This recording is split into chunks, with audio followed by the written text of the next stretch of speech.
Since the 1600s, Spain had established colonies in the area that we now call Texas. They'd built villages, forts, and missions as far east as Louisiana. And with the Louisiana Purchase expanding American territory in 1803 and Mexico's independence from Spain in 1821, the importance of this region north of the Rio Grande as a buffer state from their northern neighbor became more pronounced. The Mexican government devised a plan to grant land to American immigrants in exchange for their allegiance. The plan worked better than expected, as nearly 30,000 Anglos had moved into the region by 1834. Tension began to brew, however, back in 1824. The Texian settlers began to resent the Mexican government for levying taxes on their homesteads and businesses, while still treating them as a far-flung kind of backwater state. They felt that the territorial governor in San Antonio was corrupt and ineffective, and that the courts were unfair to Texian interests. The Mexican government also nominally enforced the conversion of the mostly Protestant Anglo population to Catholicism, and also banished the practice of slavery, which the mostly southern-born Anglos promoted on their expanding estates. Mexico's disgust of slavery was a bit disingenuous, however, as its peasantry were treated a little better than the slaves of the American South. Now, with the rise of General Antonio de Santa Anna, Mexico began to take a more draconian stance towards the Texians. Soldiers were sent north to man presidios, and custom duties on goods coming from the U.S. were heavily enforced. The impresario Stephen Austin worked tirelessly to maintain a peaceful resolution, but ultimately he failed. Now, in 1832, Jim Bowie, who would later die at the Alamo, led a group of Texian militia against a force of Mexican cavalry at the Battle of Nacogdoches. That would drive the Mexican army from East Texas. And in 1835, a force of 100 Mexican dragoons attempted to take a cannon that the Texas militia had been given in the town of Gonzales. After a 30-minute battle, the Mexican garrison surrendered. In October, the Texas militia, under Stephen Austin, besieged the city of San Antonio de Bexar, which is now San Antonio. Santa Anna's brother-in-law, General Martin de Cos, defended the city for nearly a month. However, the Mexican troops were eventually forced to surrender. By November of that year, the Texian settlers had formed a provisional government, created an army, and elected Sam Houston as their commander-in-chief. With the inevitable assumption that Texas would declare its independence, Santa Anna moved his troops north and crossed the Nueces River, officially starting the Texas Revolution. Okay, this week we're going to talk about Texas Glory. Now, it came out in 2008 by Columbia Games. It was designed by Carl Wilner and Tom Dalglish. It's based quite a bit on Dan Ming's old Texas Revolution game. So, quick warning here. I was trying to put together a rules overview for the game and found it kind of problematic. I think the rules in this game are a little unclear. They're a little bit too brief. They leave out some key details, and they also include a lot of little fiddly rules that, in playing this game a number of times, I never used. So, when I present the rules, I'll kind of present an overview to give you a good idea of how the game functions. I will probably not include a number of the minor rules that a more capable player than me would find useful. So what I'm trying to say here is I probably won't be following the rules quite as written. So just take that as a caveat. Now, the game consists of two scenarios. There's an 1835 scenario which depicts the Texians trying to run the Mexican forces out of Texas. And then the 1836 scenario, which depicts Santa Anna's invasion of Texas and the Alamo and San Jacinto and such. And each of these is divided into 1-week turns. The 1835 one goes from October 7th to December 14th, and the 1836 one goes from February 21st to May 14th. And these two can actually be put together to form a campaign game. Now, each turn is divided into 4 phases, and the first phase is the card phase, and what each player does is they play a card from their hand. They will have 3 cards in their hand, and they'll play one. The second phase is a movement phase, and the player with the higher command points or from the cards will move first, and they'll move all of their blocks, and then the other player will move all their blocks. The next phase is the combat phase. If each player's blocks are in the same hex, there will be a combat. And finally, there's a supply phase, and basically you'll check to see if units are in supply, and then you'll draw a card for each player. And in the 1836 scenario, the Texan player will draw a unit and place it on the map. Initiative in this game is determined by a card draw, and what happens is each player draws 3 cards. So the Texians would draw 3, and the Mexicans would draw 3. There are 2 types of cards. There's these action cards, and then there's event cards. So up here, looking at the Texians, they have an action card with a 4 and a 2 with the numbers on it, and then an event card, a storm occurs. What they'll do is they'll play one of these cards, and basically whoever has the highest card will get a chance to take initiative. And the event cards always trump the numerical cards. The other thing about these is if there's ever a tie, the Mexican player gets the initiative that turn. Now, the other thing about these event cards is with the number, that tells you how many units can move during the movement phase. The other thing on these cards you'll notice is a little burn symbol. For instance, the Texian have a 2 on that, and that means that they can burn a settlement. I'll talk a little bit about that in a little bit. Now, for several reasons, you may want to keep your higher cards in reserve to play later. So in this case, let's say the Texians play the 4, and the Mexicans play the 3, and they lay these down simultaneously. That means that the Texians will have initiative this round, and that they will get to move 4 units, while the Mexicans will get to move 3 units. After the card phase is the movement phase, and to perform movement, you look at the value on the cards, and it'll be between 0 and 4, and that equals the number of command points that you can use during the movement phase. Each command point allows you to move 1 block. However, note that leaders can move other blocks with them. The move rating indicates how many movement points a block has. It's found on the corner of the block, and you use movement points to cross hexsides. The cost to cross certain hexsides includes roads, which cost 1 point to cross, clear terrain, which costs 2 points to cross, and forest, which costs 3 points to cross. Now note that rivers, which are all over this map, can only be crossed at either fords or ferries. And here's an example of a ford, and here's an example of a ferry. Ferries add a 1 to movement point cost. So if you're traveling down a road, it would cost 2 movement points to move across a ferry and into the next roadside hex. Now, blocks are free to pass through friendly blocks, but they have to stop and fight when they enter the hex containing an enemy block. An exception to this is blocks can move through a town that's being besieged by friendly units. Blocks can only move once per game turn, except to retreat, so you can't use command points to move the same block twice. If you have 3 command points, you can move 3 sets of blocks. Also note that the partial hexes on the edge of the map board are playable, but blocks can't leave the map board. Now, I did mention that leaders have an effect on movement. It costs 1 command point to activate a leader, and a leader can generally command all blocks in either the same hex it's in or an adjacent hex. Now, Santa Anna's kind of special because he can command up to a range of 2 hexes. So note that Santa Anna and Houston are commanders-in-chief, and they can command any block in their armies. They just can't command enemy blocks, obviously. There's also brigades, and brigade leaders can only command blocks from their own brigade. For example, Tulsa only commands the 2nd Brigade, and Fannin only commands the Texans that are blocked with an F. An exception to this is any leader can command any block located in the same hex that it's in.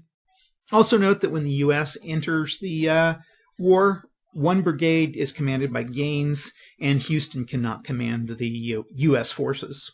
1 CP can be used to move any block located beyond a leader's command. A command can't be traced through impassable hexes, nor can a besieged leader command into an adjacent hex. So in other words, if Fannin is in Goliad and they're being besieged by the Mexicans, then any units in adjacent hexes would not be able to be commanded. And blocks entering a hex containing enemy blocks are restricted by this hexside terrain. And you can see this in the terrain effects table. If you want to increase a block's movement rating by 1, you can do that through a forced march. Forced marches are automatic. You automatically get the move. However, you do have to see if you take damage for trying to force march your troops. You roll a d6, and if you get a 1 to 3, you simply lose a step on the unit. You can also use a command point to forage, and you just indicate that, and you basically heal your block for a point. Now when you forage, you spend a CP, and you heal 1 step on a block. and there's a maximum increase of 1 step per block per game turn. Foraging blocks, that is those that are receiving a step, cannot move that turn, but they can defend normally if they're attacked. Now, steps can never be added to an active leader, a besieged block, a block in a pending battle, or to blocks in a hex where the supply limit's exceeded. Now, with movement, always remember that it's a case of player 1 moves or forages, and then player 2 moves and forages. So it's not a player 1 moves and attacks, and player 2 moves and attacks. It's a case of player 1 moves, player 2 moves, player 1 attacks, player 2 attacks. You can also burn towns. And burning towns is a form of foraging. It costs 1 CP, and it requires a card with a burn symbol. A burn card gives the player the option to burn 1 friendly occupied victory town and heal 1 step. Alternatively, the player may forgo the step gain and also move. And when you do burn a town, all supply sources in that hex are burned, and it reduces the supply limit to 2 blocks, just like clear terrain, and the hex becomes neutral. Now, a player can't deploy reinforcements in a burn town, and the town no longer counts as a victory town.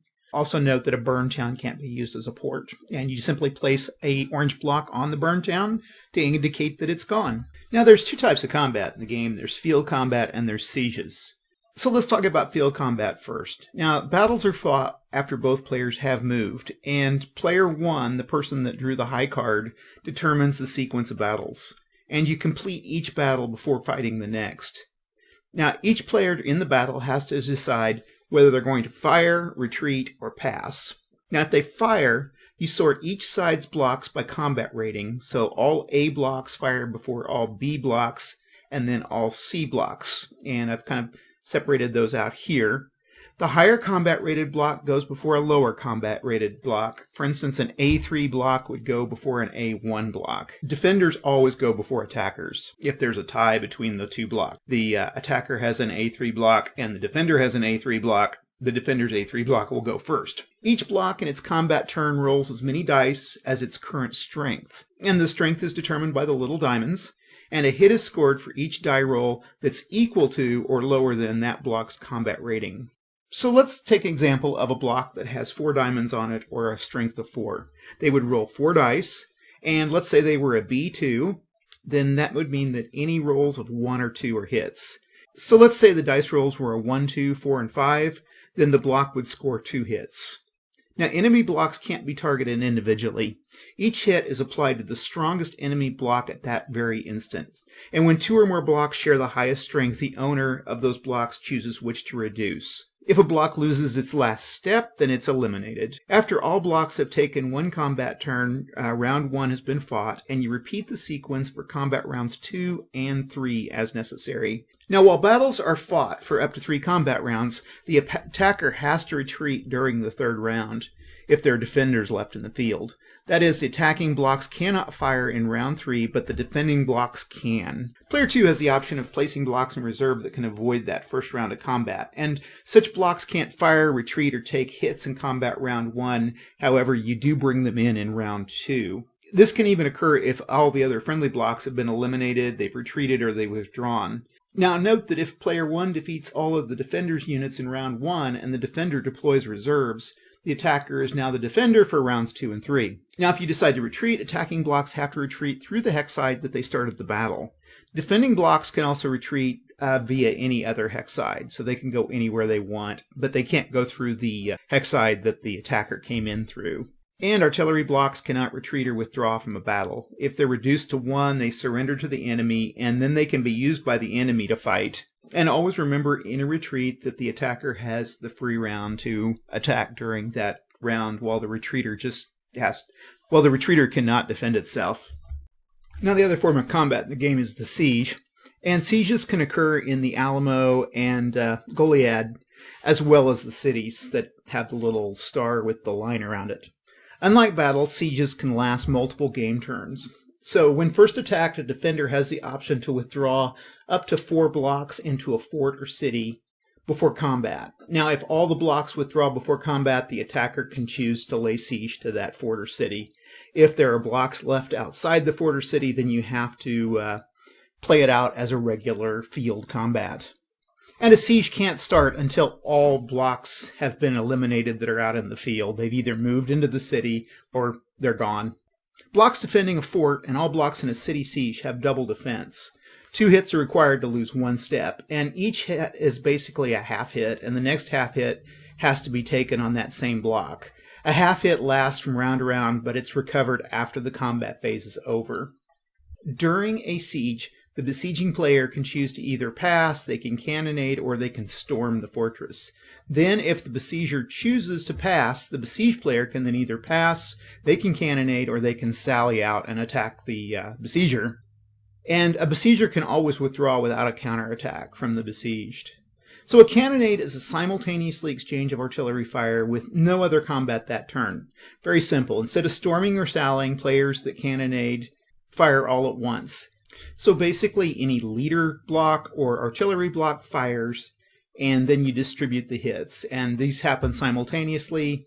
Both sides have just one exchange, and then the cannonade is over. If they choose to storm, you can have up to 4 storming blocks for a fort or 6 for a city. The blocks exceeding the storming limit are in reserve, and while they can't fire or take hits, they can be exchanged for storming blocks at the beginning of round 2. There's 2 storming combat rounds, not 3 like in the field battles. And that's even if there was a field battle before. Again, the defender has a double defense and can't retreat. There's also no regroup or retreat after the storming.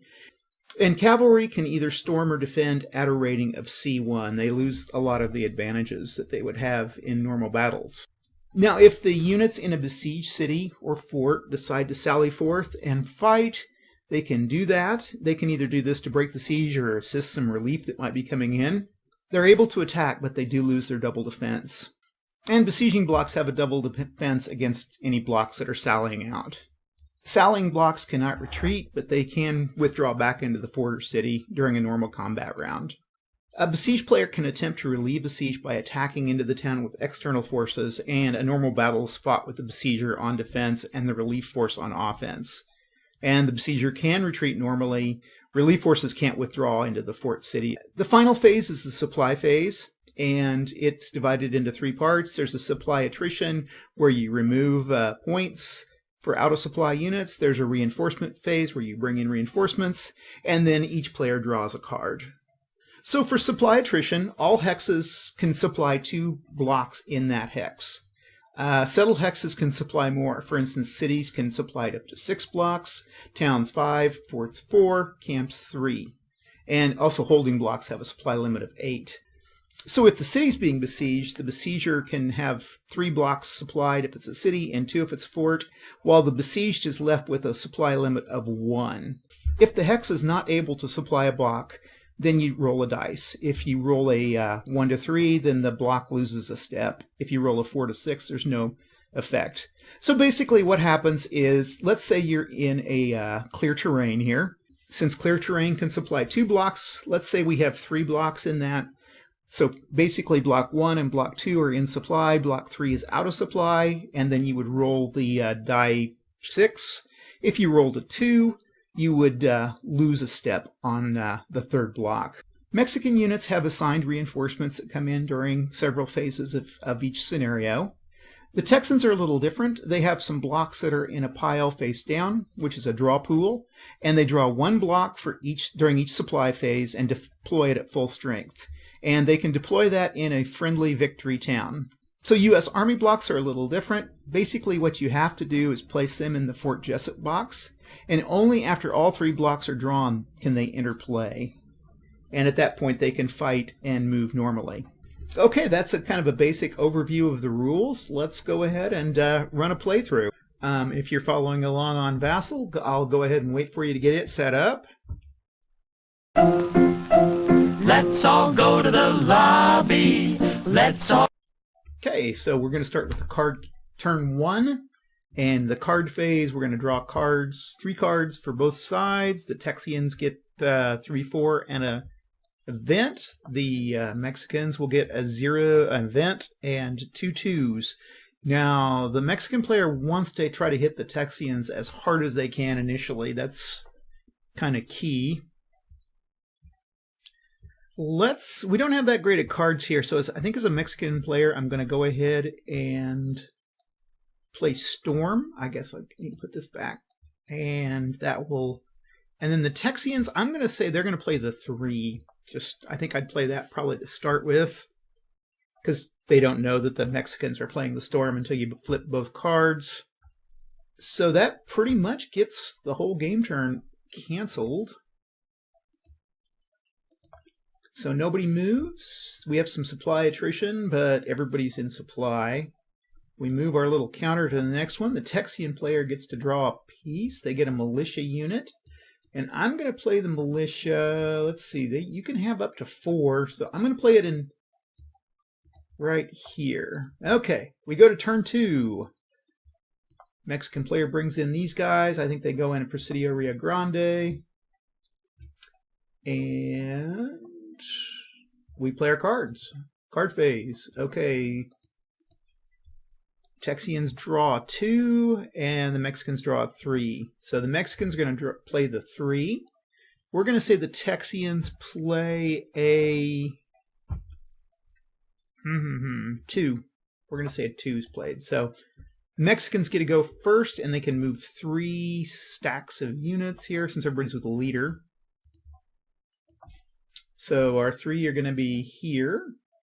That's 1, 2. They have to stop here when they get to Grant. And then, is that a 3 they had? Yeah. Santa Ana, and these guys can move. 1, 2, 3. They will attack. And I'm going to say these guys are going to move. Where do I move these guys? Okay, the first. We're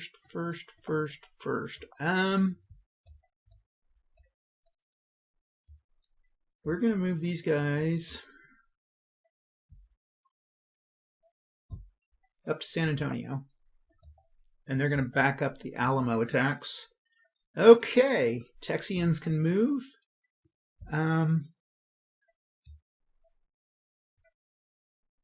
there 4 units in the Alamo? Yep. Oh, okay. I'm going to say Kimball scoots up there. And I'm going to let him go ahead and enter the Alamo. And then 2, Houston will move. Wait, nah, Houston will not move. Let's put him back.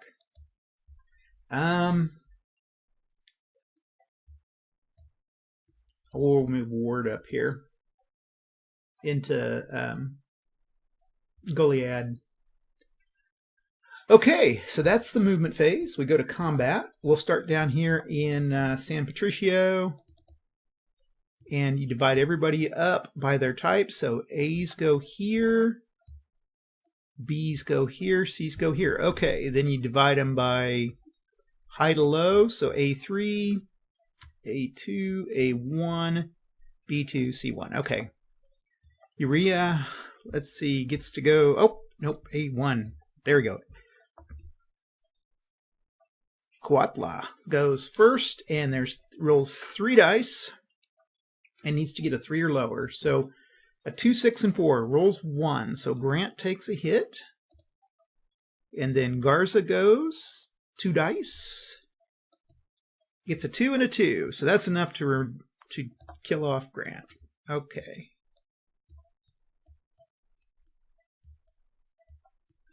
So at San Patricio, that's over. Okay. Now then, the Alamo. Remember it? That was really funny, wasn't it? I'm going to say Kimball slips in. We're just going to make it easy on ourselves. Now, the hard thing to remember here is that the defenders take double damage. So that's kind of hard to remember. Let's see if we can pull a little. I'm just going to pull this little guy here. That 1, that'll indicate that they've had damage. Okay, who goes first? Okay, inside the Alamo, we have an A3, and that's the fastest, best unit, and that's that artillery unit. They can roll 3, and they have to get under a 3. So they get a 2.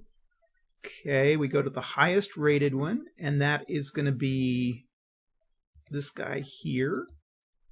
Okay, and then we have a tie between Travis and Santa Ana, and oh, forgot two things. Since we're besieging, we can only attack with 4.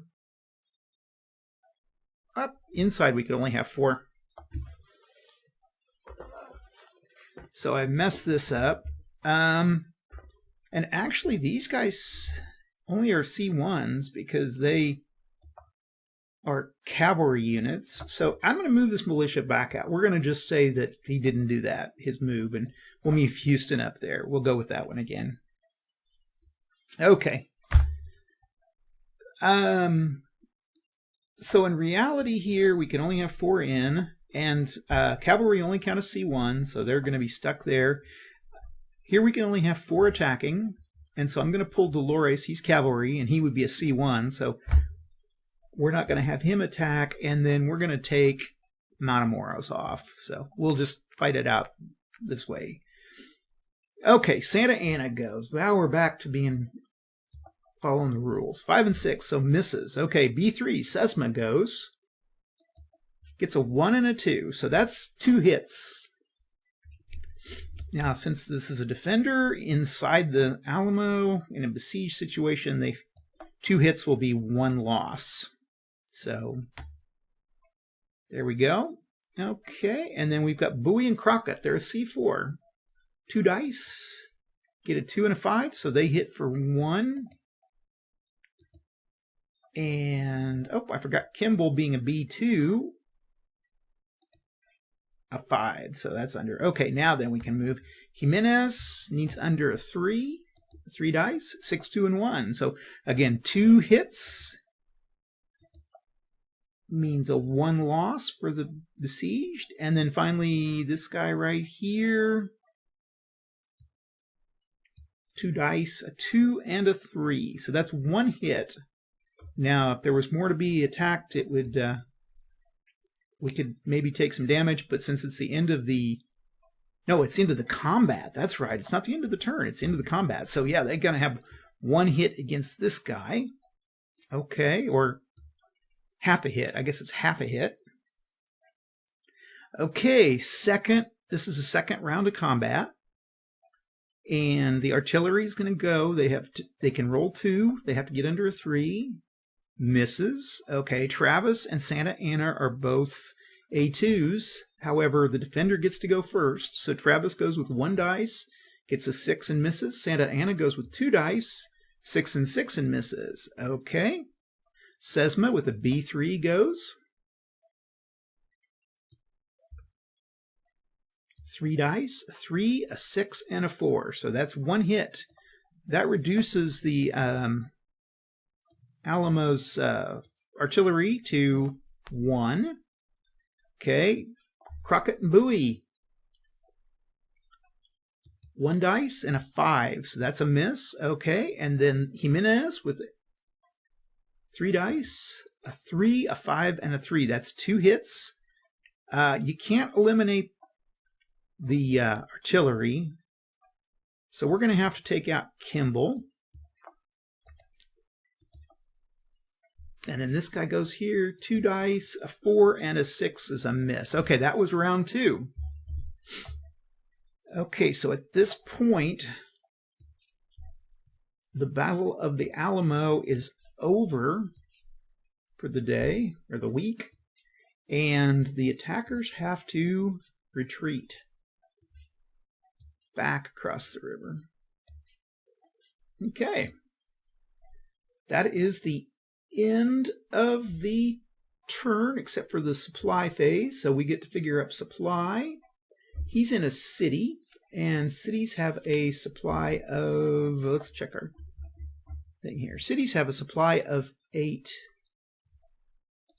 So it's under 8.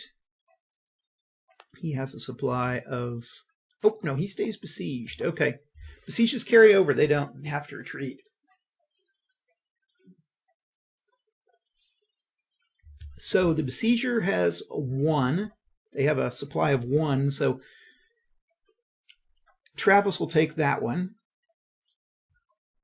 So basically it's just Bowie, well, actually Bowie, Crockett, and Travis have to see if they have enough supply to make it. So we rolled twice, one for Travis. 2, Travis did not make it. So Travis dies off from lack of supply. And then Bowie, 4, makes it. Okay. Now there's 3 supply for the Mexican units. Let's see who we want to have supplied. Well, we want Santa Anna supplied. If Santa Anna dies during this, then the Texians automatically win. So we're going to keep him in supply. 2 and 3. So these 3 will roll for supply. A 2, he loses a step. Okay, this guy here, a 5, he makes it. And then a 5, Jimenez makes it. Okay. They are in supply. This guy's in supply.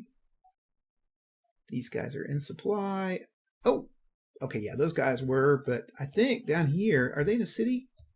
San Patricio, yeah, they're in a city, so they're in supply too. Okay, that's supply. Texians get a unit. They get a militia. I'm going to pull our militia. Let's see, 4.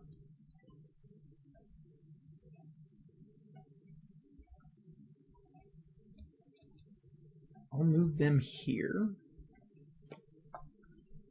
Okay, that's it. Okay, then we draw cards for the turn. And, get over there. Texians get a 1, and Mexicans get a 3. Okay, Mexicans will play the 3. They want to play high. Texians will play a 4. They want... I mean, I'm basically in sieges here.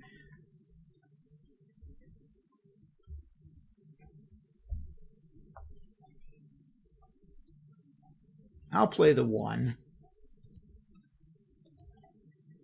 Okay. I'm going to have these guys go down to Refugio. And then the Mexicans had a 3, so they can move their 3. We're going to move him here.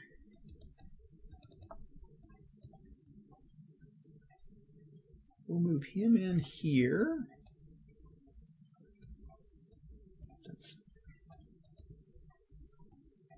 And these guys up. Okay. Oh, we need to move this guy forward. Oh, and here, this guy is over. Let's keep Aldama here. Okay, there we go. And there's going to be huge supply issues here, but that's okay. We're gonna try to kick the Texians out. That'll pretty much be the game if we can. Okay, Battle of Goliad. Okay, we'll go down here.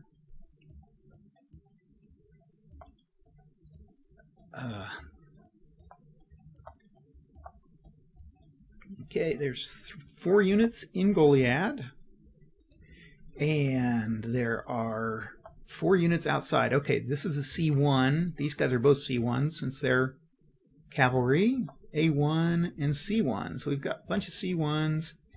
A3, C2, C2, C2. They're going to move at the end, which is going to be a disadvantage. Whoa! I've got a cat in my lap, and he's just fell out of it. Okay, there. The guns of Goliad will go with a 2, a 4, and a 6. So they miss. Urea goes. Gets a 2 and a 2. Oh, he needed a 1, so... Okay. We've got 3 C2s, so I've got a total of 1, 2, 3, 4, 5, 6, 7. Let's go a 3 and a 4. Nope. And a 4. No, nothing. Wow. Okay. And then I've got a total of 1, 2, 3, 4, 5, 6, 7, 8 C1s. Okay. 2, 1, 1, and 5. Okay, so that's 2 hits they take, and then a 1. So they take 3 hits. So we'll... What's the step? Oh, that's going to be 1.5 steps. I'm sorry, 1.5. That's hard to remember. I don't know. It's not the best game design thing. I think they could have made him a little harder to hit or something, but 1.5. Who am I going to take a half off on? We'll take it off on this guy over here. Okay, I think I'm done with round 1 of combat. We go to round 2. the artillery gets a shot and they make a hit. Okay, and then Urea goes, misses. Okay, and then these 3 units get to go here. They get 2, 4, and 6. And they need less than a 2, so they make 3 hits. Okay. 1, 2, 3 hits. Actually, I'm going to add a step, and I'm going to add Urea here. Lose a step. Okay. And then these guys go C1. They get 1, 2, 3, 4, 5. They make a 1 hit. Okay, and that's going to be enough to knock this guy down 1. And that ends the Battle of Goliad. There's only 2 turns of a siege, so these guys are done and done. Okay, we go to the Alamo. A lot of units. Who's going to fight?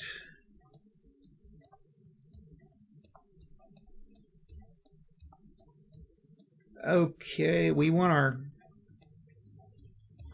I think we're going to be able to take Travis out this turn, but let's see. Well, we want to take our cavalry out first. Sesma and Santa Ana will go because they are an A and a B. And then I'm going to use the C3. I want him in there.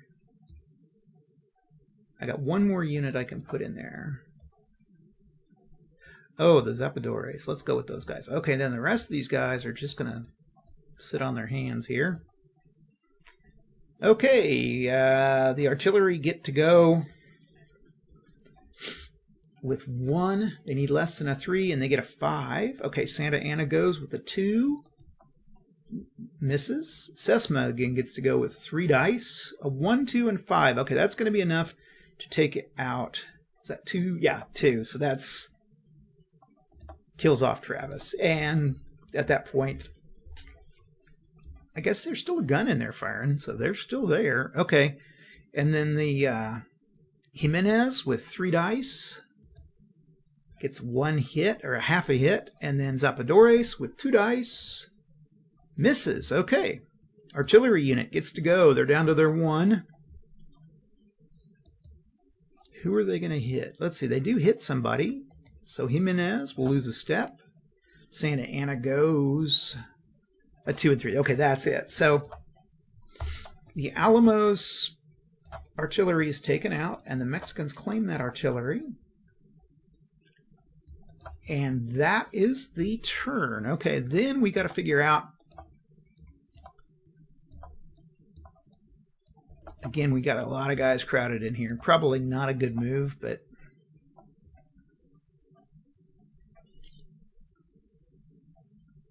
I think I said there was 4. Let's see here. There's a fort has +2. So 4, they can support 1, 2, 3, 4, and then the rest get a roll. So 4 makes it. 1 loses a step. That was a bad move on my part. So 1 and 1. Okay, loses a step. Loses a step. Okay, and then we'll roll 2 more here. 2 and 4 loses a step. Doesn't lose a step. 1, 6, and 4. Okay, loses a step. Okay, these guys go.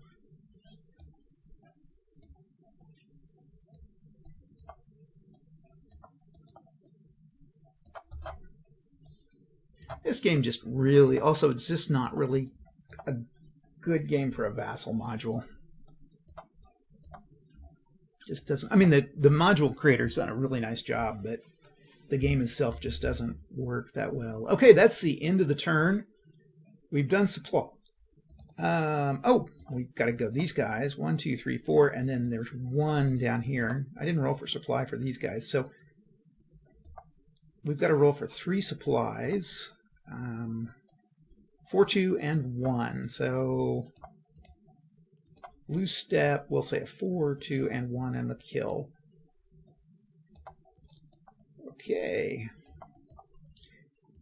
And then we draw a Texian unit, militia.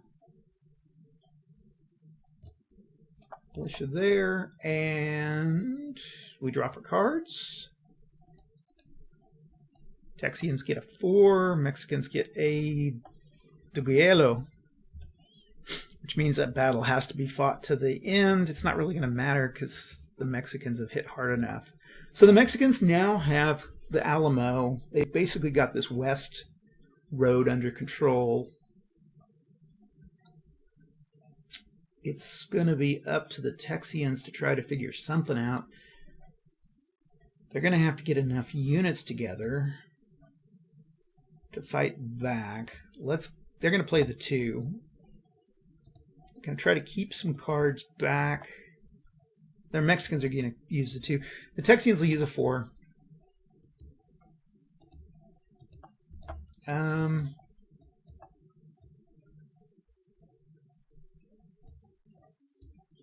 They don't have control of these towns here. They need control of these, so... Oh, man. Okay, there's a problem here. Okay, Tulsa will go 1, 2, 3, 4.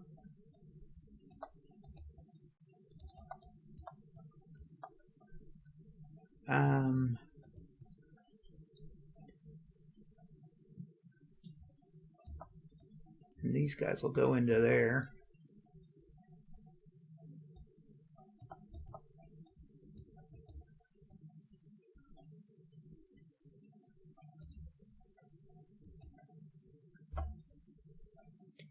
Okay. And I'm basically splitting these guys out a little bit. They can all move since they started together. Santa Ana. Okay, Santa Ana's going to have guys move back here.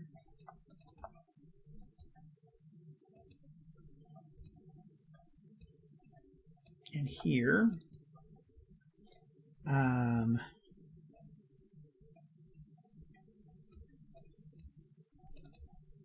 Who are we going to keep? We're going to keep Toluca and Aldama at the Alamo and this guy here. The rest of them will move down on Houston. I'm going to say this guy's going to attack. Let's see, 1, 2. Can you do that? Yeah. Okay. So we've got how many battles here?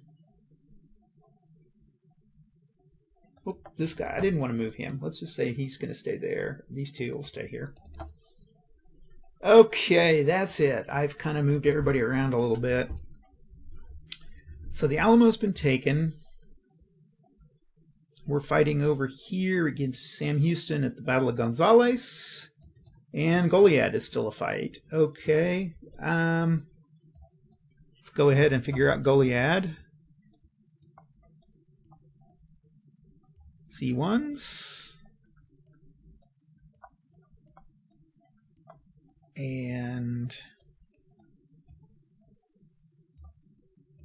Okay, let's see who goes first. Okay, the artillery go first with 2.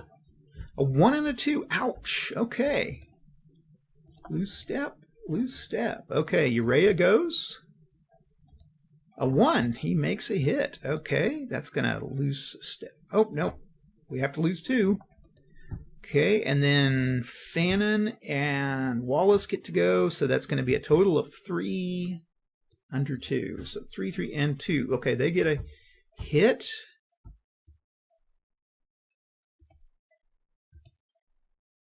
I'm going to lose a step.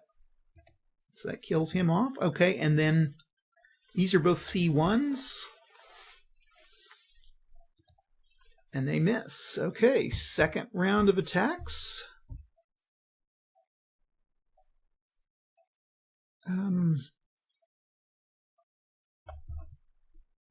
Oh, I forgot to advance my counter here. Second round of attacks. 2, 6, and a 1. Okay, that's enough.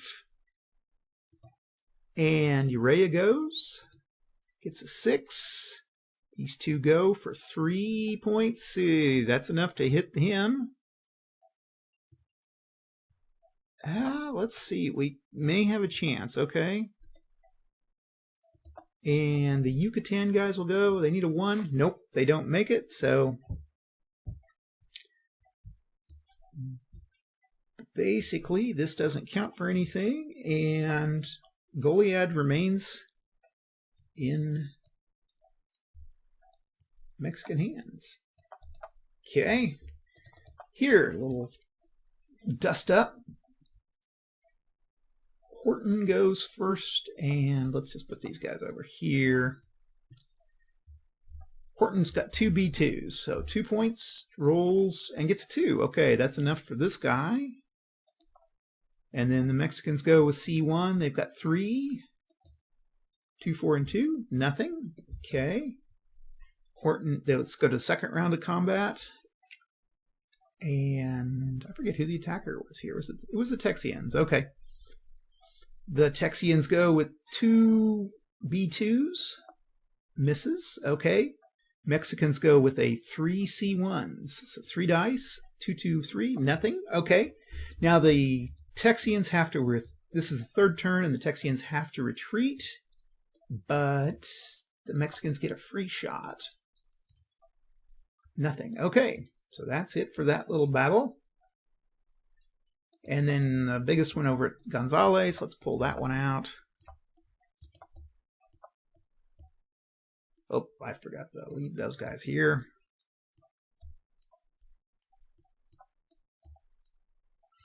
Houston. Okay. A2, A2, C1, B3, C1, C2, C2. C1s, and a B3. Okay, Houston is an A2. He gets to go first since he's the defender. Rolls 2 and gets a 3 and 4, so he needed under 2. Misses. Okay, Dolores has 3. 2, 4, and 6. They get 1 hit. Okay, and so the first Texans will go, and then Santa Ana gets 2. Gets a 2 and 3. Again, that's enough to bring them down another step. Okay, B2s. Sesma's the first one to go since he's a B3. Gets 3 dice and a 2, a 5, and a 3. That's enough for 3 hits. Lose step. Lose step. Lose step. Okay. And then we go down to C2s. Let's see, our C2s. I've got 2 little diamonds of C2s. 5 and 1. Okay, that's enough to take Houston out. So Houston's killed.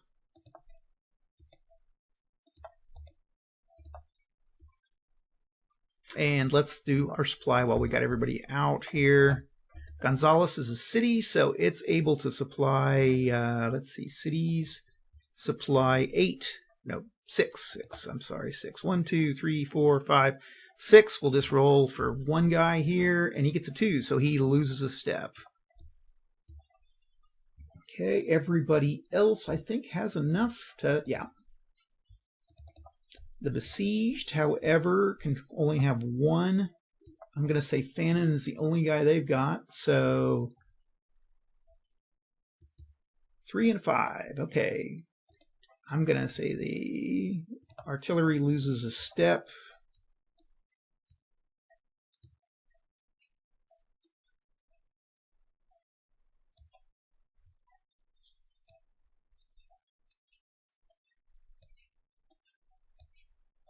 That's supply phase. Okay, then we've got the Texians get a unit. They get some Tejanos. Gonna put them down here.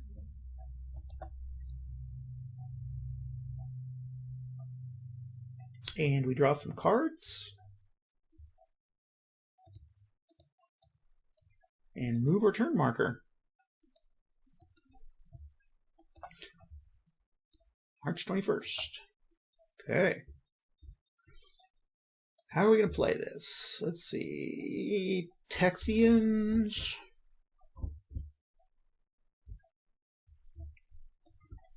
Going to play an event. Mexicans are going to play 4. Okay, Texians get to go first, and it means that the hex side is doubled for friendly to cross. So we got 4.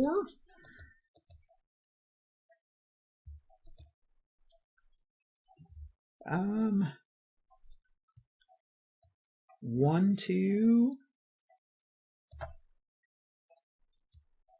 3, 4. He's going to move there. That does slow these guys down a little bit. So Santa Ana's guys will go... Who do I want to move down there? I want to move these kind of tougher guys down there. I'll move a... I want to keep it infantry, yeah. So there's 1, 2, 3, 4. 4.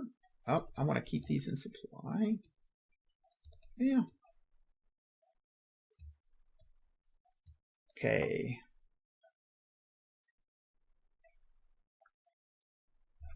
Everybody else is under supply.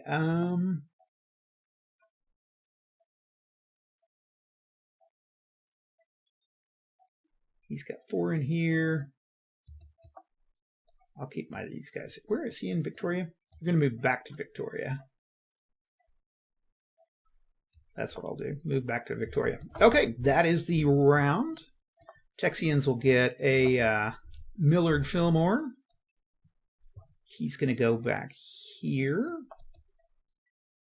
And everybody in supply? Let's see. Gonzalez has 4. 1, 2, 3, 4. They got... No, 8. 8. Okay, they're good. Everybody's good on supply. We pulled a guy. We pull some cards. And there we go. There we go.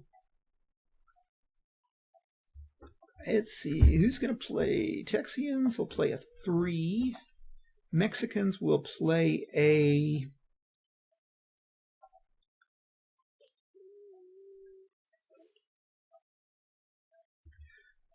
One. Okay. And okay, the Mexicans will attack.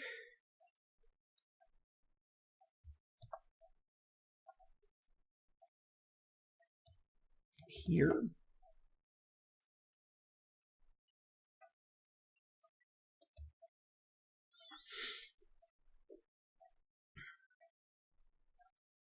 At Goliad. Okay, so Siege Goliad. Go over to Siege Rules. Ow, he's a C1.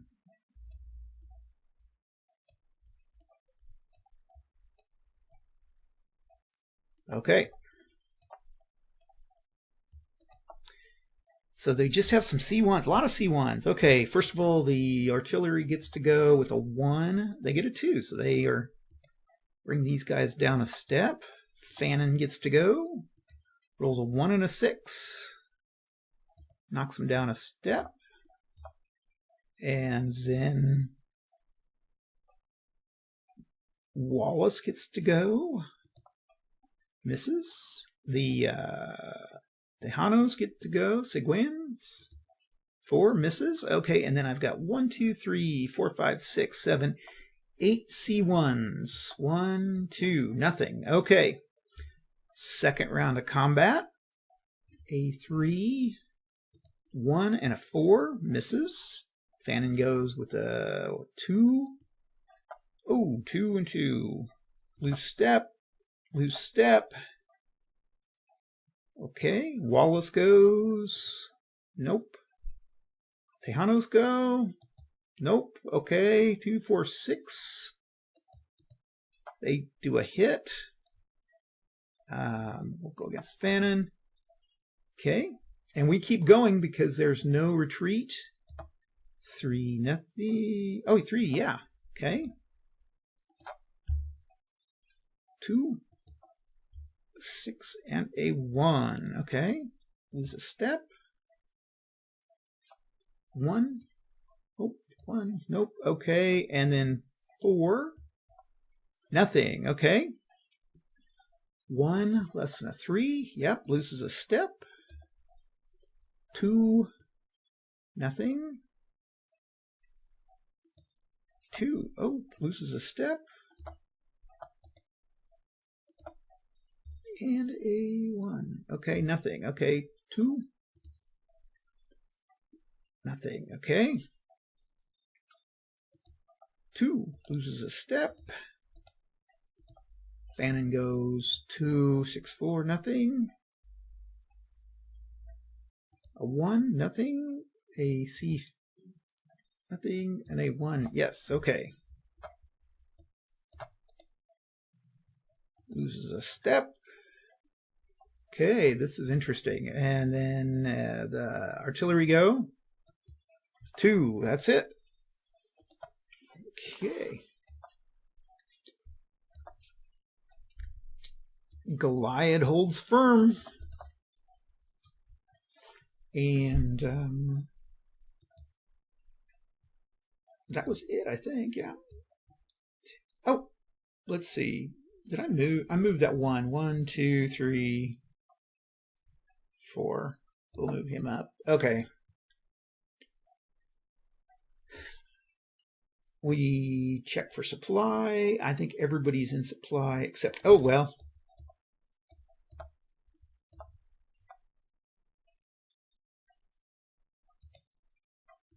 He's killed off because he was out. No, he's not. We got to roll for supply.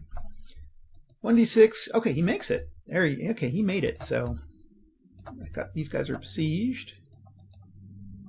And that is the end of turn. We draw 1. Militia.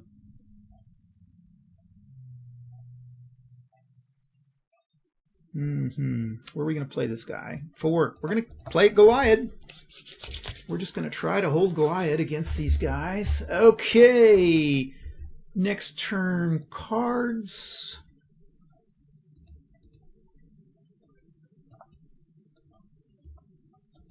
Okay, Comanche Raid. Who's going to play the Comanche Raid? Let's see. Mexicans will play the Comanche Raid. Texians will play a 3. Okay, so Mexicans go first with the Comanche Raid. Basically, they move down here. Let's try to take that militia out. And they've got an A3. They roll for 3, 2, 6, and 4. That's going to be enough. Right? Yeah. So we'll kill that guy off. Then the Comanches go home. That's all there is to the Comanche Raid. Then the Texians got 3 they can move. Okay.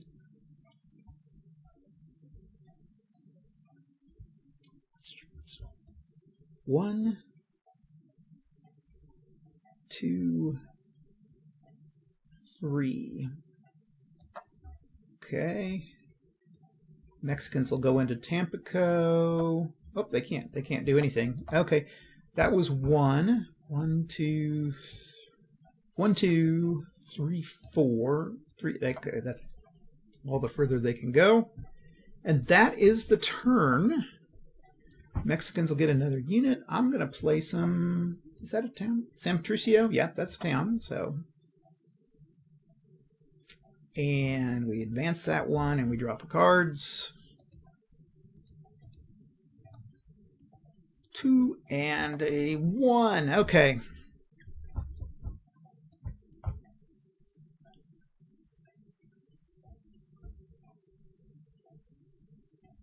I'm going to play the Runaways. And we're going to play the 2 for the Texians. Okay, Runaways. Choose one enemy group, roll 1 dice per block, loss of 1 step for each, 1 to 3. Okay, I'm going to do the Runaways here. And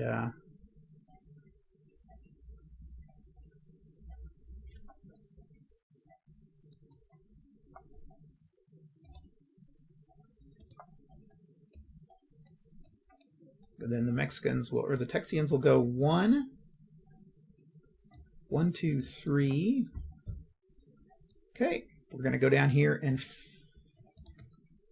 fight.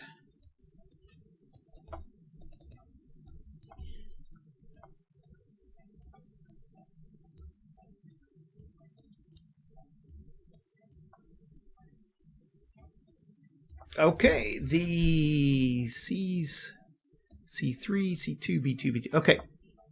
Defenders are going to be the Mexicans, and they're going to fight with a 4 dice. They got 1 hit against the Texians.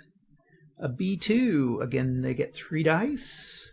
3, 2, 3. They get 1 more hit against the Texians. And then the Texians go, the 2 B2s go. So we'll just roll 2 dice, 6 and a 2. So that's 1 hit against the Mexicans. The C4 goes 2. They get 2 hits against the Mexicans. And then the C3 goes with 1 dice, a 3. Oh, another hit. Okay. Round 2. I think as the Mexicans, I'm going to try to retreat into Matamoros. So they get a quick hit. I got a B2 and a B2. 2 B2s. 1 and 1. Ooh! Loose step and loose step. And then the these guys will go, let's see, a C4, 2, 1, and 3. That's enough to just kill him off. Okay. That went badly. Any other? No other combats. Okay, end of round. We pull a... Okay, so the U.S. Army goes up into that box, and you have to fill those up. I have never had that happen, where the U.S. Army was even able to play in the game. So, okay, and then we draw our cards.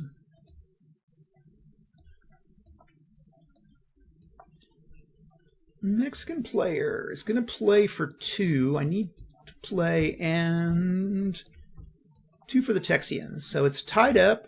The Texians will get to go second. So Mexican player gets to go first. Moving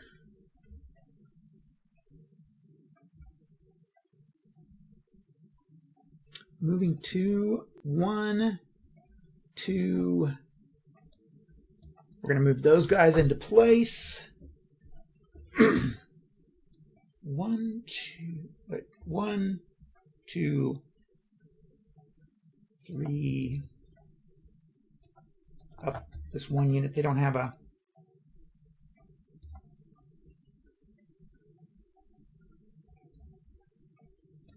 Okay.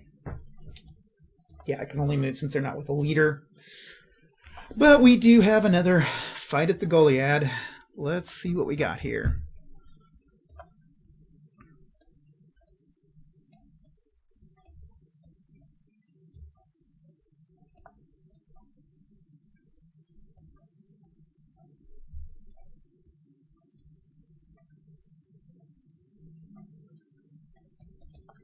Okay.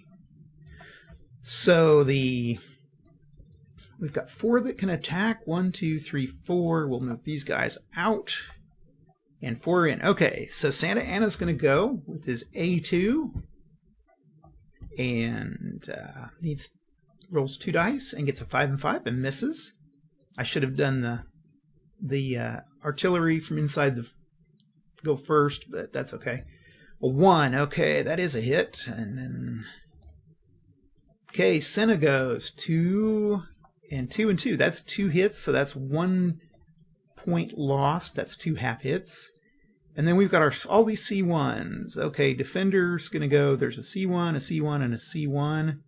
Or no, these are all C2s. Okay.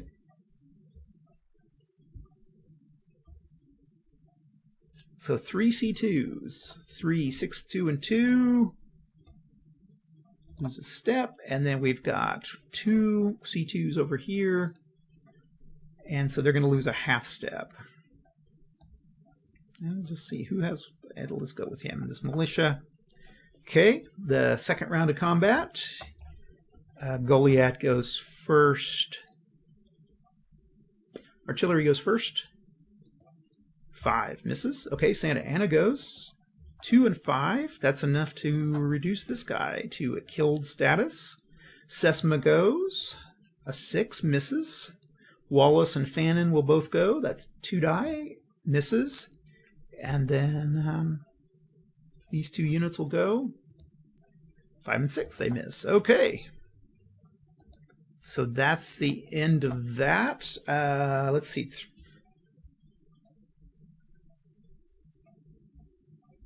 We've got a roll to see about supply. I'm just going to do these while they're all here. 5, 3, and 3. So these guys are both killed off because of supply issues. And then Fannin and Wallace. I'm going to roll for those two. 1 and 4. Okay, I'm going to say Wallace is killed off. And that leaves Fannin.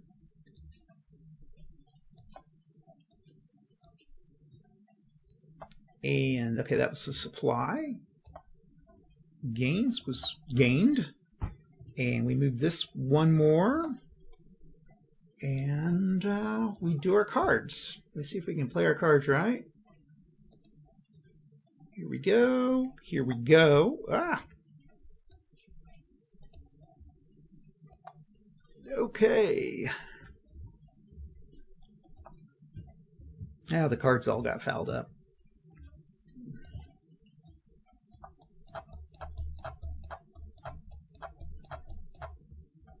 We'll just play a card there.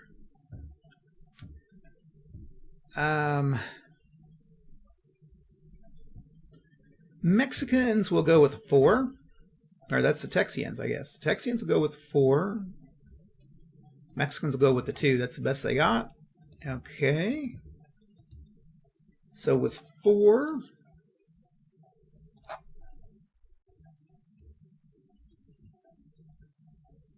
one, we'll move him into the fort. And Mexicans will go 1, 2, 3, 4, and 1, 2. Okay. So we have a combat at the Presidio. We've fought a lot there. New Orleans. Okay, at this point we're going to have to bring in that cavalry unit to fight as a C1. Fannin. C2, C2. Okay. Again, the cannons go. Get a 3. Santa Ana goes. Gets a 3 and a 1. Okay, that's going to take out New Orleans. Not take them out, but they lose half a step. Sesma will go with a 4. Misses. Okay, the New Orleans goes and Fannin goes. So 4, 4, 6, 1, and 1. That's 2 hits. Loose step. Loose step. And then we've got 2 1s. 3 and 6. Misses. Okay. Cannon goes. Another 1. Okay, let's kill him off. Santa Ana goes. 1 and a 6. Sesma goes. 1 and a 2. And Matamoros goes. A 2. Wait, no, these 3 go. Okay, 1, 2, 3. Let's do it again. 3, 2, 2, and 5. Oh, that's enough to... Loose step, loose step. Okay, Santa Ana will withdraw at that point. And he can do that without, since he's besieged, or since they're besieged. Santa Ana's basically lost his units. Okay. Into turn, I think. Yeah, that's pretty much it. I think they can sold 8, so... We move to the next turn. And U.S. Okay, they can come in. Wow, first time I've ever seen that happen. And we draw cards. We don't have to draw cards, I don't think. I think all the cards are drawn. We're just going to play this out, so. Texians will play the 3. Mexicans will play 1. And there's not much the Mexicans can do at this point. It's pretty much over.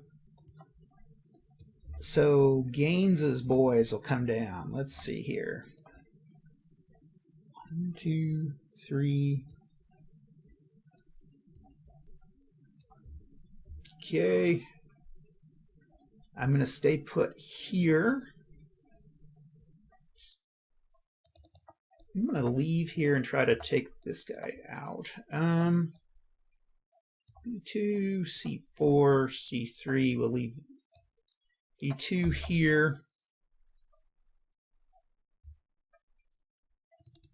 They had 3. Okay, 1, 2, 3. Yeah, that's enough. And then the Mexicans moved.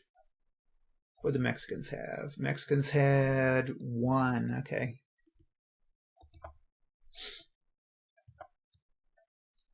Okay. So we have a battle down here.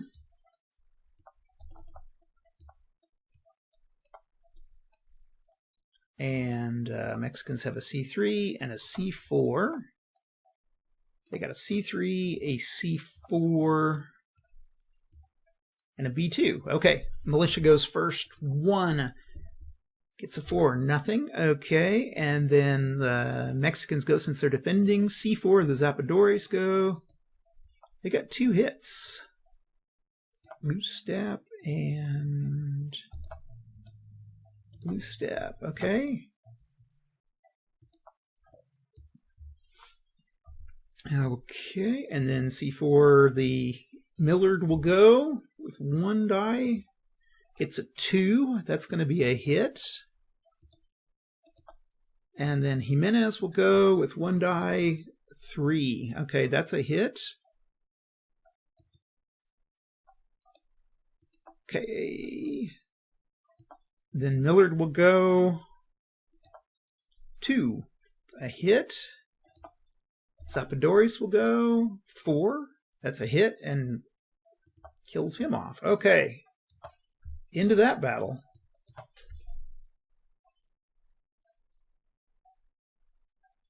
We go to the next round.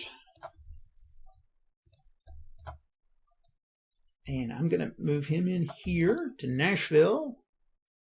I guess he took a boat. Santa Ana can't do much, but let's get our cards. Player cards. This is the last round of the game. We'll just say it's the last round. Texians will get the Texians will get initiative, and Mexicans will be. What are the Texians going to do? I think I'm going to just stay put. Okay, last battle of the game. Let's get these guys all separated out. And remember, this is a siege. I'd forgotten that almost. Let's go with the B2. Horton gets to go first with the B2. Rolls a 2. That's enough to kill this guy off. Okay, Zapadores get to go. A 4. That's going to be a half a point on Nashville. Nashville goes with 2 dice. A 6 and a 4, not enough to hit. Okay, round 2. Zapadores go. A 5. Not enough to hit. I'm sorry, that's the Horton goes. Zapadores go a 3. Okay, that's going to take Nashville out. And that was round 2, wasn't it? Okay, round 3. Oh, they don't have to withdraw. Horton goes. A 4. Zapadores go. A 3. Okay, that's half a point. And they are besieged. So that's how it's going to end up. I'm going to say that the Texians control Matamoros. Okay, who won this thing? So victory conditions, I've checked this before a couple times, but it is Mexican player wins by holding 4 of the 7 green victory towns. So how many did they hold? Oh, they didn't hold San Antonio because they didn't have a unit there. So bad mistake. Okay. Out of the 7, they've got 1, 2, 3. They didn't hold San Patricio either. They could have held that one too. So the Texians won this one. Huh. That was actually one of the better games, despite some of the mistakes I made. It was one of the better games that I've played of this. I don't know. The best thing about this is I'm done. I got the thing finished, and I don't have to really face this game again for a while. Like I said, I don't think this is probably one of Columbia Games' better games. I think it's, I don't know, it just doesn't feel like it has a lot going for it. It just, it's kind of a mess, but I don't know. It doesn't really work as a block game. I don't think, I can't, even though I play this solo, I can't see a reason why you would need the Fog of Battle with this. I've really gone through and gutted the rules as written, because a lot of them, like the sea rules and stuff, just wouldn't make a big difference in any game that I've played yet. Maybe a better player than me can figure out how to use that to their advantage. But so all in all, I'd say it's, out of this game, I'd say a 5 out of 10 maybe. I can't think it's probably one of the more fun games I played. I think Ming's Texas Revolution, even though it's a lot older game, is probably superior to this. So that's what I got. Next week, I think we're going to try Vivictus's Alamo game, and then we'll do Ming's game, and then finally we'll end up with Blood of Noble Men. Then I'll do a recap and try to come up with the ultimate Alamo game for you guys. So again, for all the folks that have watched and gotten through all this, I really appreciate it. I've gotten some nice comments. I'm getting a few subscribers, which is kind of nice. Not that I really need subscribers. I'm only doing this channel so that I can learn some games and maybe, meet some people and talk games with them. So that's what I'm up to. Anyway, thanks for watching, and we'll talk to you later. Bye.